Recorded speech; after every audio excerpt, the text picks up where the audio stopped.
How's it going, everybody? Tanner here with North Central Coins, and welcome back to another exciting episode of the most rare and valuable coins in Canada. Today we're counting down the top 5 most valuable Canadian loonies of all time that you can find in your collection or by searching through your pocket change, and if identified correctly, can be worth some buku amounts of money.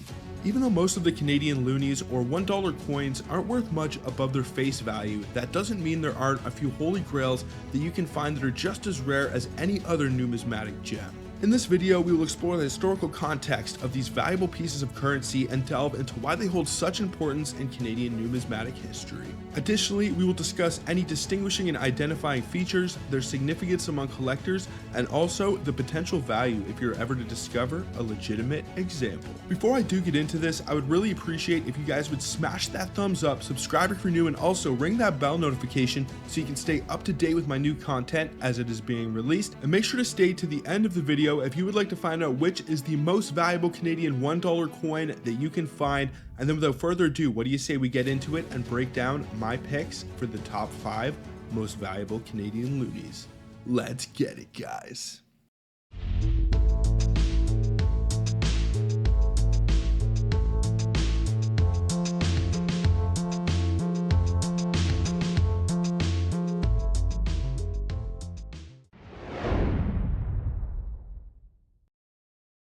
The Canadian $1 coin, affectionately referred to as the Loonie, is a gold-colored coin issued by the Canadian Mint in Winnipeg since its debut in the year 1987. Its reverse side features the design of a common loon, a bird widespread in Canada.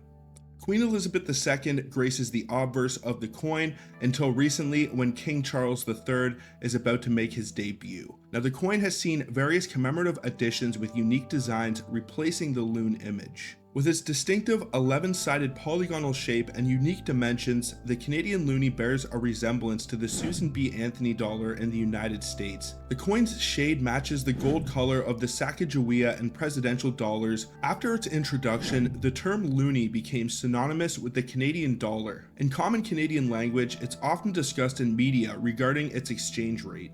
The Canadian Mint actually acquired the trademark for the term loonie in the year 2006.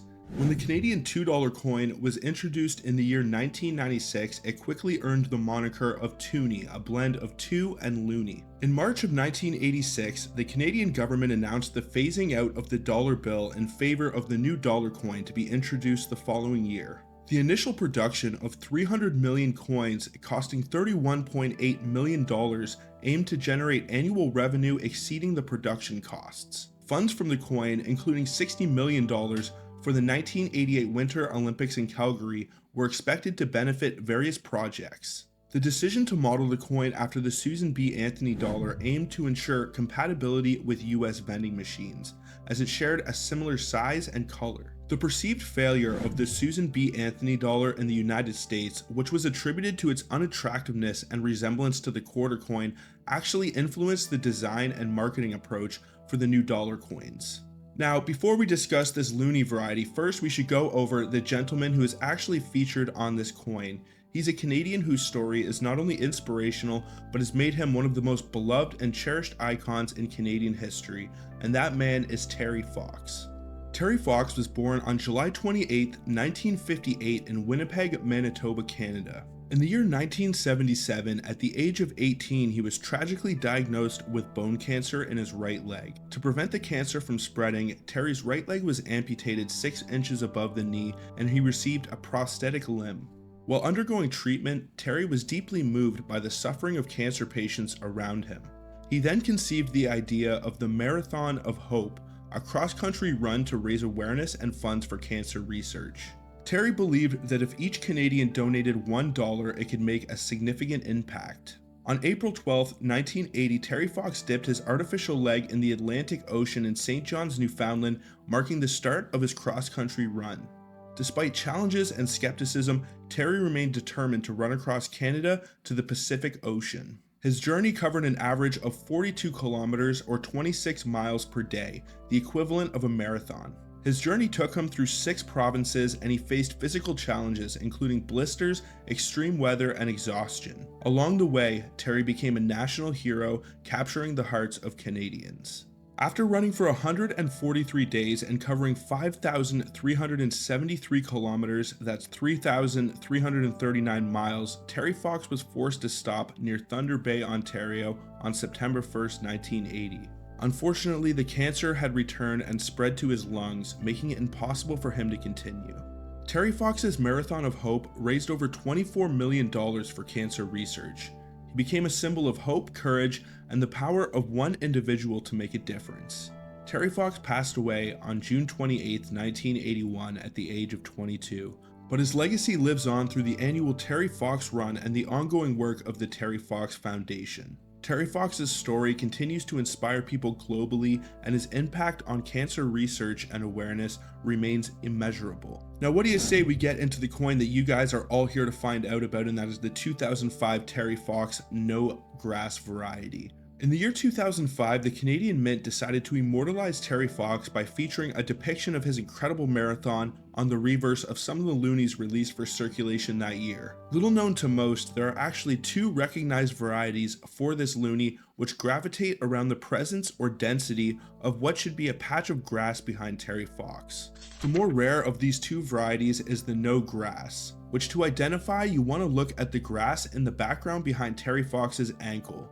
Now, there will still be some grass present in the no grass variety, but it should be more spread out and not quite as dense as the regular grass variety. Now, I will put an example of what the no grass variety looks like on the screen right now, but what I suggest is if you find a 2005 Terry Fox Loonie, that you hold on to it regardless if it is the grass or no grass variety, and you actually use it to compare or as a reference if you do find any more, and you can probably determine a lot more easily whether you have the grass or no grass variety.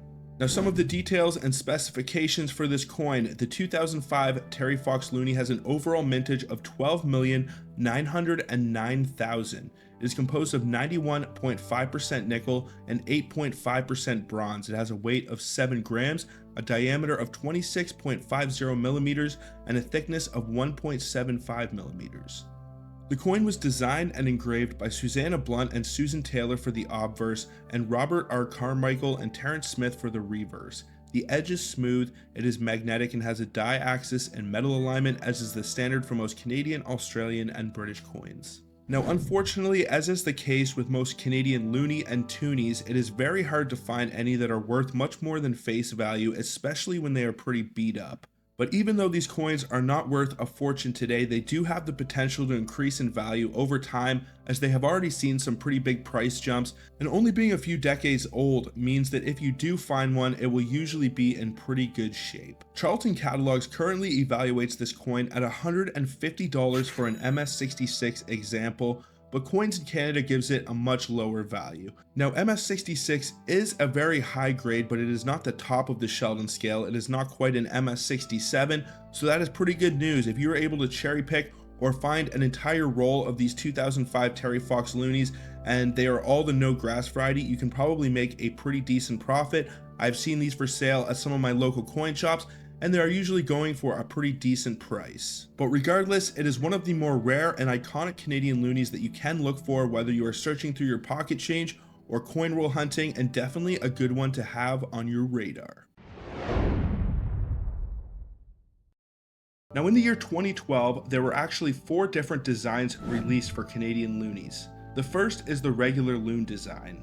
The second is the Loon design with added and improved security features. The production of the security $1 coins is carried out at the Mint's state-of-the-art facility located in Winnipeg, Manitoba. These coins are crafted utilizing the innovative multiply plated steel technology, a patented method that has been employed in the manufacturing of Canada's lower denomination circulation coinage since 2001. This technology also involves the application of alternating layers of distinct metals such as copper, nickel, and brass onto a steel core.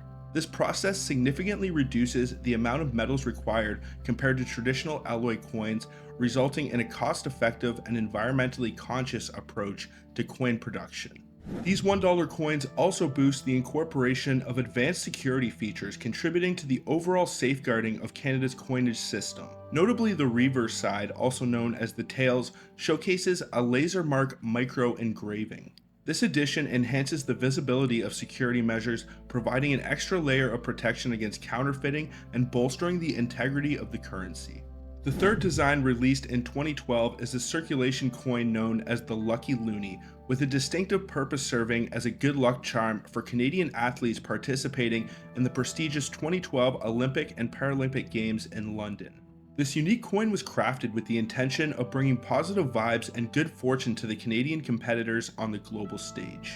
The concept of the Lucky Loonie has its roots in a captivating legend that emerged during the 2002 Olympic Winter Games in Salt Lake City. According to the tale, a loonie, the iconic Canadian $1 coin featuring an image of a common loon, was discreetly buried at the center of the ice rink just before the commencement of the games. This hidden coin was believed to carry a charm that would bestow good luck upon Canada's hockey teams. Remarkably, in the year 2002, both the men's and women's hockey teams went on to secure gold medals, turning the Lucky Loonie into a symbol of superstition and national pride. Now, the fourth and final design for the Loonie in 2012 is actually the one that you want to look for. It was released to commemorate the 100th anniversary of the Grey Cup. This coin was issued as a tribute to the enduring legacy and significance of the Grey Cup, a symbol deeply ingrained in Canadian sports history. Struck with precision and artistry, the $1 coin features iconic imagery associated with the Grey Cup and its century-long tradition. The reverse side features a stylized depiction of the Grey Cup trophy and elements that capture the spirit of Canadian football. In addition to its artistic appeal, the coin serves as a tangible memento for Canadians to celebrate the rich heritage of Canadian football and the cultural significance of the Grey Cup. The issuance of this coin is not only a recognition of the sport's impact on Canadian identity, but also means of commemorating the athletes, teams, and fans who have contributed to the Grey Cup's storied legacy over the past 100 years. Now, people will usually try and fish out the loonies or toonies with added security features, as you would think that they would be worth more money, but that isn't really the case with these 2012 loonies. The value of both the Loon Reverse dollars from 2012 are both worth pretty much the same amount up and down the Sheldon scale, but little known to most, there is actually an heir that you can look for on the Grey Cup commemorative that can add a premium to the coin. Now, to identify this heir, what you want to do is look at the date of 2012 and identify machine doubling. Here's a brief explanation of how machine doubling occurs. During the coin minting process, a blank metal disc, also called a planchette, is placed on the lower die, and the upper die descends to strike the planchette, transferring the design onto it. Machine doubling occurs when there is a slight movement or shift of the coin or the die during the striking process. The result is that parts of the design appear doubled, giving the illusion of additional details or thickness. However, unlike true doubled dies, machine doubling does not involve the doubling of the coin die itself. Instead, it is a secondary unintended impression caused by movement during the striking of the coin. Machine doubling can often create a flattened or shelf-like appearance to the doubled elements. Unlike genuine doubled dies, machine doubling is typically not as sharp or well defined. It's also worth noting that machine doubling is a common occurrence and is usually considered a minor error in the minting process rather than a rare or sought after variety by coin collectors. But in the case of Canadian loonies, there are just so few that are actually worth any decent money that being able to identify even a minor error, especially if that date is known to contain one of these errors, can definitely add a premium to the coin. Now, in terms of value, a regular 2012 Grey Cup loonie isn't going to be worth much more than face value unless it is in impeccable condition, but it can be worth up to $100 if it does score an MS67, which is usually one of the highest grades obtained by Canadian coins. That being said, if you were able to identify doubling on the date of 2012, it could easily add a premium of anywhere from 3 to 5 times its original value depending on how bad somebody wants this coin. So around $300 would be my estimate if you found one of these with doubling and it scored an MS67. Usually PCGS does not attribute minor errors like this, but there is a chance if you send it off to ICCS, you may be able to get the extra error attribution, and thus the coin should be worth more money if it's in a high grade state at least. What do you say we discuss the 2010 large bead variety loonie, which if found in a high grade state can be worth some really good money. Now, there were 4 different designs put out for circulation in the year 2010 for the Canadian $1 coin.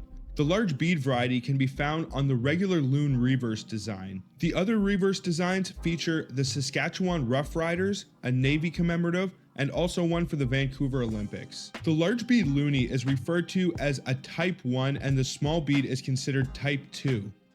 There are several ways to check for the large beads on this coin, the easiest of which should be to flip over to the obverse and look at the A in Elizabeth. If it's the large bead, the A should point directly to a bead. You can also look at the I in Regina, and the I should point between the denticles. If you can identify both of those factors, then you have the large bead loonie, and that's the one that you are looking for. So let's discuss the value of this coin. Unfortunately, there aren't too many loonies out there to look for that you can retire from at this point, but when it comes to collecting, sometimes you have to play the long game. Just because a coin isn't worth a fortune today doesn't mean that it can't easily change. The 2010 large bead loonie isn't worth much more than face value in a low grade state. I'm sure you could all sell one for a premium if someone really wanted to fill a hole in their collection or album. Even at an MS65, it is only worth around $50. If you were to find one in a higher grade, you could easily see some price jumps. I wouldn't doubt that you can maybe get or sell one if it graded around an MS67 for $300 or more. It feels crazy to say that 2010 was 13 years ago, but in terms of numismatics, that is nothing, and because this loonie is so modern, it makes finding high-grade examples much more possible. So even though you won't get rich off of this loonie if you find one of them coin roll hunting or in your pocket change today, it is still a good one to pull out and keep off to the side, especially if it is in a really good condition. You could send it off to be graded by a company like PCGS or NGC, and then you could turn around and sell it for a profit at either your local coin shop or maybe eBay or Facebook Marketplace. Those are the best places usually to buy and sell coins. I have people ask me that all the time. The Voyager dollar was a coin minted in Canada from 1935 to 1986 and initially featured 80% silver content until 1968. After the year 1968, a smaller nickel version circulated until the year 1987 when it was eventually replaced by the iconic loonie. Despite being discontinued, Voyager dollar coins maintain legal tender status. In 1968, after the 1967 Centennial Series, the design continued in pure nickel, marking the shift from silver. This transition also led to a reduced diameter from 36mm to 32mm, facilitating new minting processes. The series continued with occasional interruptions for circulating commemorative issues, notably in 1982 for the Constitution dollars and in 1984 for the Jacques Cartier dollar. The Constitution Act of 1982 was a vital component of Canada's constitution and facilitated the patriation process and introduced amendments to the British North America Act of 1867, renaming it the Constitution Act of 1867. It marked a pivotal moment by enacting the Canadian Charter of Rights and Freedoms, safeguarding Aboriginal rights, and also establishing procedures for constitutional conferences and outlining future amendment processes. In 1982, Canada gained full sovereignty and concluded with the proclamation signing by Queen Elizabeth II and Prime Minister Pierre Trudeau on April 17, 1982. Now, in the year 1982, they did release two different designs for the Canadian nickel dollars. They released the regular Voyager design, and then they also released this commemorative Constitution Act silver dollar commemorative. This is also the first time that the Royal Canadian Mint issued a commemorative and a Voyager dollar in the same year for circulation. The reverse design of the Constitution dollar draws inspiration from Robert Harris's painting, The Fathers of Confederation. Although the original painting perished in a fire in 1916, artist Rex Woods reconstructed a copy in 1968 with slight modifications, including the addition of 3 individuals. This iconic representation of the coin pays homage to Canada's constitutional history and commemorates the Fathers of Confederation. Now, one of the more notable errors that you can look for on a 1982 Constitution dollar is a rotated die error. The process of rotated coin dies, particularly in the context of the 1982 Constitution dollar, involves ensuring proper alignment of the dies in coin presses during the striking process. Errors can manifest when the dies experience offset, tilting, or rotation. Rotation errors specific to the 1982 dollar occur when the images on the obverse and the reverse dies are turned 180 degrees from their normal positions. These rotation errors contribute to the uniqueness and collectability of these coins as they deviate from the standard minting processes. So usually Canadian coins will come struck in metal alignment, which means that the obverse and reverse are both oriented in the same direction. But if you want to identify one of these rotated die varieties, then you want it to be in coin alignment, meaning that the obverse and reverse will be rotated 180 degrees from each other. This is usually the standard for American coins. Another interesting factor that is associated with these dollar coins is the thickness of the planchettes used to produce them. The majority of the 1982 Constitution dollars were struck on regular sized nickel planchettes, while a small number were produced on a thinner planchette. Now you can go mad trying to find accurate information about the origins of such varieties, but the most likely reasons for this to occur during the minting process are the following. Planchette variation. During the preparation of coin blanks, variations in thickness may occur due to factors like the composition of the metal or the minting equipment's settings. Some planchettes may be thinner than the standard thickness. Error in planchette feeding. Errors in the machinery responsible for feeding planchettes into the coin press can lead to variations in thickness. If thinner planchettes are mistakenly fed into the press, coins struck from these planchettes will exhibit thinner dimensions. Quality control issues. Issues in quality control mechanisms may result in the acceptance of planchettes that deviate from the intended specifications. If thinner planchettes are not identified and removed during quality checks, they could end up being used in the coin production process. Minting anomalies. Anomalies in the minting process, such as variations in pressure or temperature, could contribute to the creation of coins with non-standard thickness. These anomalies may be unintentional, resulting in unique and rare variations. And variability in metal composition. Variations in the composition of metal used for planchettes can lead to differences in physical characteristics of the coin, including the thickness. If there are any inconsistencies in the metal alloy, it may affect how the planchettes are struck. So the rare of the two different planchette varieties is the 1982 Constitution thin planchette. My suggestion to be able to identify one of these would be pretty simple, and that is to hold on to a standard 1982 nickel dollar and use that as a comparison. If you find any of these and it has the rotated die, and then you find that the planchette is a lot thicker when you compare and do an edge check with another standard 1982 dollar, then chances are you might have one of these rare thin planchette varieties as well. Now the mintage figure for the 1982 Constitution dollar is 11,812,000. Some of the details and specifications: it is composed of 99.9% nickel, it has a weight of 15.62 grams, a diameter of 32.13 millimeters, it is magnetic, and it has a die axis in metal alignment, as is the standard for most Canadian, British, and Australian coins, but it does have that rotated die error that you can look for, and then it will be in coin alignment, which is the standard for American coins. Now there's also a small jewel variety that you can look for on these coins, but it doesn't add much premium. If you want to be able to get the big bucks, you want to be able to find the thin planchette or a coin alignment version of this coin. So first we will start with the thin planchette in metal alignment. So this, the obverse and reverse, will both be oriented in the same direction. It will be like your standard Canadian coins, but it will have a thinner planchette. So I would compare the edge with another 1982 Constitution dollar. And if it looks like the planchette is significantly thinner, then you might have yourself a fairly rare coin. Now there aren't any low end values listed, but I would say that you could get a couple $100s if you do identify the thin planchette in metal alignment. The only value that is listed is an MS63 example, and it can be worth around $5,000. So this is one of the most rare and valuable of the Canadian nickel dollar series, and definitely a good one to look for. And then you can also look for the version of the thin planchette that is in coin alignment, meaning that the obverse and reverse will be rotated 180 degrees from each other, and it will have the same orientation as American coins. Now, if you can identify the coin alignment, and then it also has a thin planchette,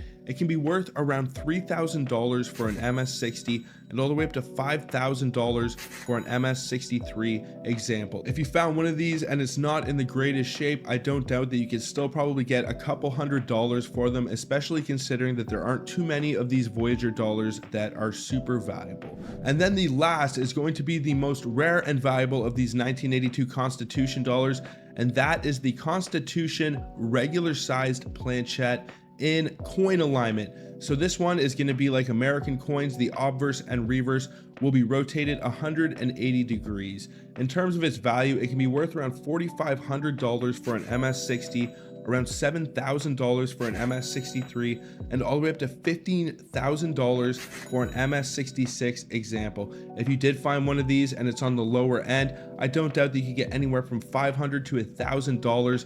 A lot of people like to buy those 1948 silver dollars, but who knew that there was a nickel dollar that could be almost as valuable? In the year 1970, the Canadian Mint marked a significant milestone with the issuance of its inaugural commemorative nickel dollar. This special coin was crafted to honor the 100th anniversary of Manitoba's entry into the Canadian Confederation. The commemorative dollar showcases a design by renowned Canadian artist Raymond Taylor featuring the prairie crocus, which holds the distinction of being the provincial flower of Manitoba. Raymond Taylor's artistic contribution to this commemorative coin captures the essence of Manitoba's natural heritage and emphasizes the symbolic significance of the prairie crocus. As a celebrated Canadian artist, Taylor skillfully translated the beauty of this provincial flower onto this coin, adding a touch of cultural and regional identity to the numismatic landscape. The issuance of this commemorative nickel dollar stands as a testament to the rich history and artistic diversity encapsulated within Canadian coinage. Now let's briefly go over countermarked or counterstamped coins.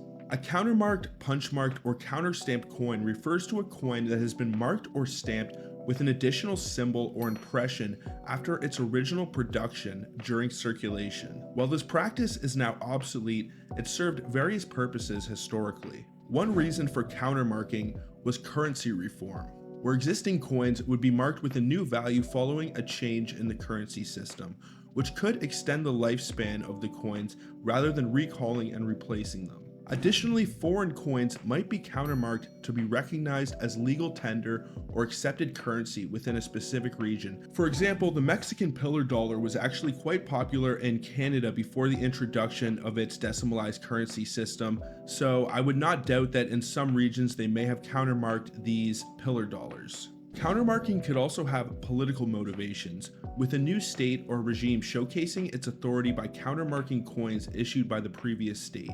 The term countermark is often associated with manual punching onto a coin using a punch and a hammer or a primitive hand-operated machine. In contrast, a counterstamp is applied by a die and machine to an existing coin, with the use of counterstamps typically requiring authorization from a local or national government. An example of this authorization could be in post-World War II Germany, where some of the coins were actually defaced and the swastika removed and a countermark or counterstamp added so that they could still be continued to be used in everyday transactions, especially after the war when there is a huge need for coins.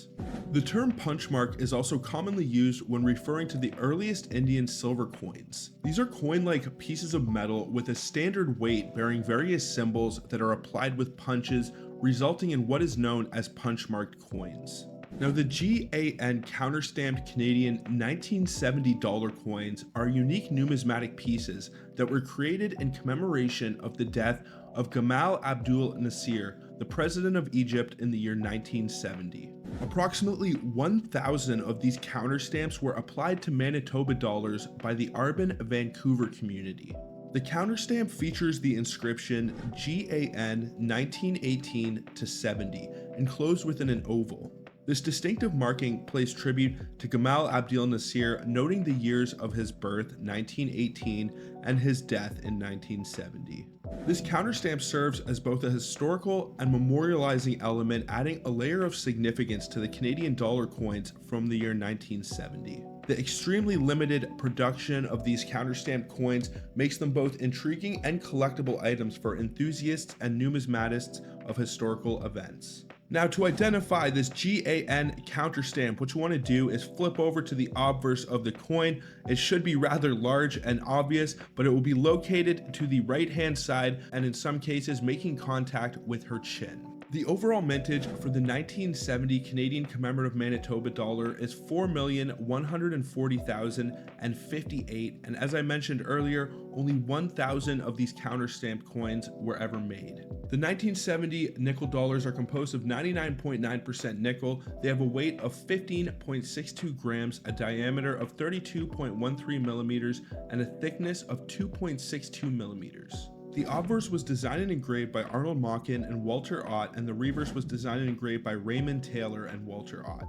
The edge of the coin is reeded, it is magnetic, and it has a die-axis in metal alignment, as is the standard for most Canadian, British, and Australian coins. Now, in terms of the value for the 1970 nickel dollars, they aren't super valuable on the low end. If you find a regular 1970 Manitoba commemorative, it's worth pretty much face value if it is beat up and worn. It can be worth around $3.50 for an MS60, and its maximum value is probably around $100 for an MS67. Now, if you can identify that GAN counterstamp on the obverse of the coin, it's not going to make it a holy grail and you aren't going to be able to retire from this coin, but I would say that you can get anywhere from $5 to $10 for one of these, even if it is pretty beat up and worn. It has a really cool story and people will probably want to add these to their collection, and for all we know, the value could increase as time goes on. Now, as we start to get into the mint state range, it can be worth around $35 for an MS62. Now, if you compare that to the regular 1970 without the counterstamp, that's only worth around $3.70. So this thing is worth more than 10 times more. The maximum value listed for this coin currently is $151 for an MS64 example, but that isn't a terrible thing, because if you were able to buy a huge lot of 1970 dollars and even find like 5 of these things, you can still turn a really good profit if any of them score in the mint state range. And even if you find a couple of them that are pretty beat up and worn, you will be able to make more than their face value. I guarantee you, if anyone offered one of these to me that is beat up and worn for around $5, I would probably want to buy it, just because it has such a cool story associated with it, and there were only 1,000 of them that were created. But you definitely want to make sure that it is legitimate. If you were to find one, I would suggest taking it to your coin shop, let them give it a little look, and they will probably tell you whether it is legitimate or not. But chances are, if it does have that counter punch mark, it is probably one of these GAN 1970 dollars. Now, even though it says it's only worth around $150 for an MS64 example, if you were able to find one and it scored any higher, you'd probably see some nice price jumps. You could easily be talking $1,000 coin or more if it did score in that MS66 or MS67 region. This is definitely a good one to look for if you are able to score any 1970 silver dollars in a big lot. I know Coins Unlimited, one of my favorite coin shops, actually sells massive 100-piece lots of these Canadian nickel dollars, and they're only about $10 or $20 more than their face value. So about $120, and you can get 100 of these nickel dollars to search.